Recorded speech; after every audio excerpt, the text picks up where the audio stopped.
Having a strong mind is super important for your life. It's like a secret power that helps you keep going, even when things get tough. Mental strength is what helps you deal with problems, stick to your goals, and face challenges with determination, especially when your talents and skills alone aren't enough. This video talks about the main ideas in Buddhism and how they can connect to 10 habits that weaken your mind. If we can learn and apply these teachings, we can start a journey to make our minds stronger and handle tough times better. Habit number 1, negative thinking. Thinking bad stuff is like a dark cloud on our happy inside. It makes us weak in the head, covering everything with gloom. When we only see the bad, we miss the good. It's like shady glasses, making even nice things seem sad. Think bad all the time, and we start believing nothing is good. Success and happy stuff are impossible. This thinking makes us do things that prove it right. We might be scared to try because we think we'll fail. To fix this, check out Buddhism. They say to be mindful, which means watching our thoughts without saying if they're good or bad. Instead of letting bad thoughts take over, see them and then look at the good stuff. It's like moving clouds to let the sun shine. Buddhism also has metta, a love and kindness thing. Send warm and good thoughts to yourself and others. Keep doing it, and your thinking changes from bad to caring and good. Buddhism says everything changes. Bad times go, just like good ones. Knowing this helps us be tough when things are hard. Problems are not forever. So by using these ideas from Buddhism, we get strong, break free from bad thinking, and build a happy mind. Habit number 2, complaining about stuff you can't change. Whining about things we can't fix is like holding on to a burning coal. It just hurts. This habit messes up our minds by making us focus on what's wrong instead of fixing it. It's like sinking in quicksand. The more we complain, the deeper we get into negativity. Buddhism tells us why this habit messes us up and how to break free. When we complain, we forget about impermanence, a big Buddhism idea. Impermanence says everything changes all the time. Complaining makes us think things will never get better, making problems seem permanent. Instead of seeing challenges as short-lived, we turn them into forever problems. To beat complaining, let's try acceptance. It means knowing life has ups and downs and we can't control everything. Acceptance is like dancing in the rain instead of griping about the storm. By accepting what we can't change, we lighten the load of constant complaints. Buddhism says focus on what we can control. It's like steering a boat in a storm. We can't control the weather, but we can move the boat where we want. Let's change from just complaining to fixing stuff. In Buddhism, letting go is another big deal. It's like releasing a balloon. We feel lighter when we drop unnecessary burdens. Letting go isn't giving up. It's loosening up and making room for good changes. By using these Buddhism ideas, we learn to face problems with a clear mind, accept that things change, and put effort where it matters. This frees us from complaining and builds a strong mind that keeps going even in hard times. Number 3, keeping quiet. Keeping quiet is like having a locked treasure chest. This habit messes with our minds because we don't share our thoughts and feelings with the world. It's like wandering in a dark room without turning on the light. Things get confusing and overwhelming. Buddhism tells us why this messes us up and how to break free. In Buddhism, speaking up is crucial for a strong mind. When we hold back, it's like sealing a fizzy drink. Pressure builds up, and it might explode as stress or anxiety because we kept things inside. Buddhism says talk right, truth, kindness, and mindfulness. It's like planting positivity seeds. Our words grow into a garden of understanding. By talking like this, we build a bridge to others, making real connections. To stop keeping quiet, use mindfulness. It's like a mirror reflecting thoughts and feelings. By being here and now, we can express ourselves clearly and kindly. Expression isn't just words, it's also body language. These unspoken signs are like a secret language showing how we feel. Being aware of how we express without words makes us better at being real. By using Buddhism in our lives, we see that speaking up is not just good for us, but also for others. It's like opening a window for fresh air. Expressing ourselves lets in the light of understanding. By ditching the quiet habit, we start a journey to being real and building a strong mind. Habit number 4, putting the blame on others. Blaming others for our problems is like trying to race with a backpack full of rocks. It slows us down, holds us back. This messes with our minds because it steals our power. It's like giving someone else the steering wheel of our life instead of steering it ourselves. Buddhism tells us why this messes us up and how to break free. In Buddhism, karma says our actions have consequences. Blaming others ignores this law. It means pretending we're just watching instead of doing. Blaming says we're not in control, but we are. Taking responsibility means knowing we can shape our experiences. It's like being the captain of our ship, steering through storms. Blaming says we have no control, but we do. Accepting that our actions matter lets us make good choices. To stop blaming, forgiveness is important. It doesn't mean what others did is okay.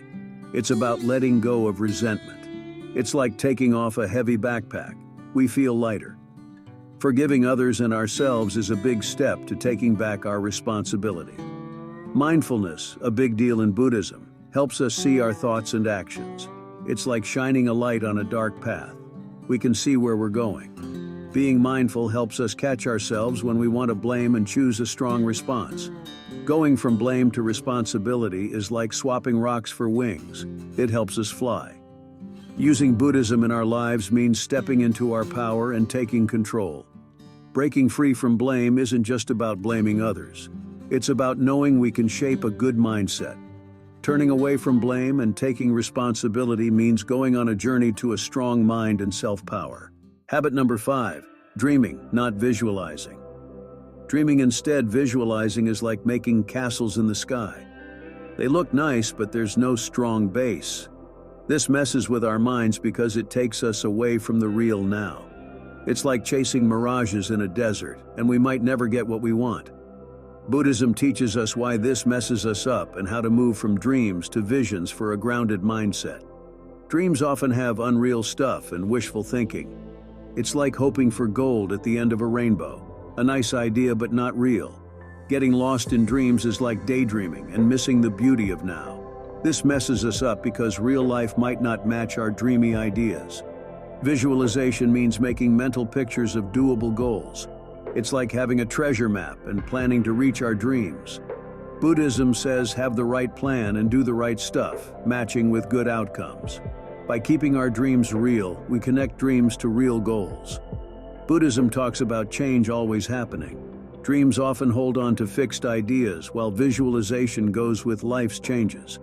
It's like riding a wave instead of grabbing onto the shore. We go with life's flow. Knowing everything changes helps us be more flexible.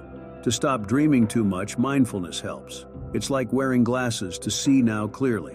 We notice our thoughts and gently guide them to positive and real visions. Mindfulness lets us enjoy now while working toward our goals.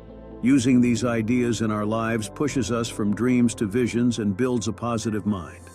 Following impermanence, right plans, and mindfulness frees us from dreamy habits. Visualization is a strong friend, helping us create good realities and move through life with purpose and strength. Habit number 6, ignoring loved ones. Ignoring loved ones is like having a garden but forgetting to water it. Over time, everything dies. This messes with our minds because people need people, and good connections bring joy. It's like sailing a boat without the wind. We might move, but it's slow and lonely. Buddhism tells us why this messes us up and how with time we can make connections stronger. Ignoring loved ones is like locking a warm home. We miss comfort and support when we don't make time for our people. It's like ignoring a garden. Weeds of misunderstanding and distance grow. This messes with our minds because without love and companionship, we may feel alone. Building relationships needs time, like tending a garden. To stop ignoring loved ones, start by being there. Being present is like sunshine for relationships. It makes them thrive. Spending good time with loved ones is like regularly watering plants. It nurtures bonds and makes connections strong. Communication is also vital. It's like wind filling a boat's sails, moving us forward. Taking time to listen and share is like water for the relationship garden. By being open, we deepen connections. Buddhism says life is short, even time with loved ones. It's like enjoying a tasty meal. We value it more when we know it won't last forever. Knowing time is short pushes us to prioritize connections and spend time with those who matter. Using these ideas in our lives, we see relationships as threads making our well-being strong. Making time for loved ones builds a support system, making our minds strong. Breaking free from ignoring loved ones lets us journey with companions, making life more joyful. Habit number 7, emotions in charge. Letting emotions control you is like getting carried away by a strong river. You lose control and direction. This messes with your mind because emotions, when not handled, can be too much and lead you off course. It's like being in a storm without a compass. You might get lost in the chaos. Buddhism tells us why this messes us up and how to build emotional smarts to face feelings. Mindfulness is a big deal. It tells us to watch our emotions without getting swept away. It's like standing on the riverbank, watching the water flow. We see our emotions without drowning. Letting emotions rule is like being stuck in a storm without an anchor. We're tossed around, making it hard to find our way. Emotional smarts mean knowing, understanding, and managing our feelings, and getting how others feel. It's like having a compass in the storm. It helps us steer through problems and stay on track. Being ruled by emotions is like handing the wheel to chaos and risking getting lost. To stop this, mindfulness helps. It's like a stable boat. It helps us ride the waves without tipping over. Being here and now and watching emotions without judging helps us react smartly instead of acting without thinking. Buddhism says build a balanced mind with loving kindness meditation. It's like planting kindness seeds in our hearts. They grow into a garden that lets us handle emotions with kindness for ourselves and others. Using emotional smarts means knowing, sailing, and learning from feelings. Putting these ideas in our lives helps us break free from emotions being in control. Instead of getting tossed in emotional storms, we become captains of our emotional ships, steering with mindfulness and kindness. Building emotional smarts helps us sail through emotions with strength, staying on track to a strong mind and well-being. Habit number 8, needing control. Wanting to control everything is like juggling too many balls. It's tiring, and we might drop them all. This messes with our mind, setting us up for frustration. It's like trying to catch the wind, impossible and frustrating. Buddhism says why this messes us up and how we find power by letting go of control. Non-attachment in Buddhism says drop the idea of control. It's like knowing we can't hold clouds. They're always changing. Trying to control everything is like trying to hold water. It slips away, leaving us powerless. Letting go doesn't mean giving up. It means knowing our limits. It's like planting seeds. We care for them, but we can't control the weather. Weather might bring rain or sun, but our job is caring for the garden. Accepting that some things are out of our hands frees us, like opening a tight fist. To stop wanting control, use mindfulness. Mindfulness is like a strong anchor. It keeps us in the now. By focusing on what we can change and letting go of the rest, we handle life's uncertainties with grace. Buddhism says accepting not being in control is true power. It's like seeing that by letting go, we get strong to face life's challenges. When we give up control, it's like opening our hands to what life gives, not sticking to fixed ideas. Putting these teachings in our lives means dropping the burden of needing control. By giving up control, we oddly find power, like a sail catching the wind and moving us freely. Breaking the habit of micromanaging lets us discover strength in accepting life's ups and downs. Habit number 9, living in yesterday. Living in the past is like hauling an old backpack full of stuff. It slows us and makes the journey harder. This messes with our mind because it stops us from enjoying now or looking ahead. It's like driving while always looking back. We might miss what's in front. Buddhism helps us get why sticking to the past messes us up and how to break free. Mindfulness in Buddhism says, be here now. It's like opening windows for fresh air, shaking off the dust of living in the past. Looking back is like walking backward. We might stumble. Letting go of the past makes space for new stuff. Living in the past ties us to old hurts and grudges. It's like keeping a bandage on a healed wound too long, stopping us from fully living. Buddhism says forgive not just others, but yourself too. Forgiving is like opening a door to let go of the past, stepping into now unburdened. Buddhism also says everything changes. It's like watching a river that never stays the same. Holding on to the past is like trying to freeze the river. It gets stale. Knowing everything changes frees us from chains to past moments. To stop living in the past, self-compassion is key. It's like giving a kind word to a friend. We deserve that too. By treating ourselves with kindness, we break free from the prison of regret and guilt. The past becomes a teacher, not a jailer. Putting these teachings in our lives frees us from chains to the past. Using mindfulness, forgiveness, and self-compassion, we open a path to freedom. Breaking the habit of living in the past lets us step into now with ease, ready for the unfolding moments. Habit number 10, others' opinions. Worrying about what others say and do is like carrying a heavy backpack full of their thoughts. It burdens our mind and messes with our true selves. This weakens us because it ties our worth to what others think, like a boat tossed by every passing wave. Buddhism gets why this messes us up and how to break free. Equanimity in Buddhism says, stay balanced amid changing opinions. It's like standing on solid ground while winds blow, staying stable. Worrying too much about what others say is like building on shaky ground. It gets hit by every storm. Equanimity builds strength against judgments. Judging ourselves based on others is like using their mirror. We see through their eyes, not ours. Buddhism pushes self-acceptance and being real. It's like wearing our favorite clothes, not trying to fit someone else's closet.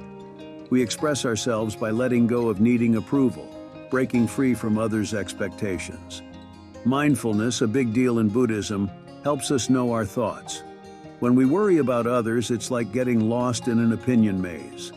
Mindfulness is a guiding light, helping us find our true selves. Being in the moment lets us see worries without getting stuck. To stop worrying about others, self-love helps. It's like planting kindness seeds within. These grow into self-acceptance. Recognizing our worth and embracing our uniqueness builds a shield against outside judgments. Using these teachings frees us from weakness tied to others' opinions. Practicing equanimity, being real, and self-love break the chains to external views. Breaking the habit of constant judgment lets us steer toward a life guided by inner strength and authenticity. Buddhism's lessons give a clear guide to beat habits making us weak. We blend mindfulness, kindness, and smarts into our daily lives, rising above bad habits to grow mental muscle. This journey invites us to weave Buddhism's deep teachings into our everyday. Let these teachings light the way to a strong and empowered mind, sparking a life packed with meaning, kindness, and joy. Thanks for watching.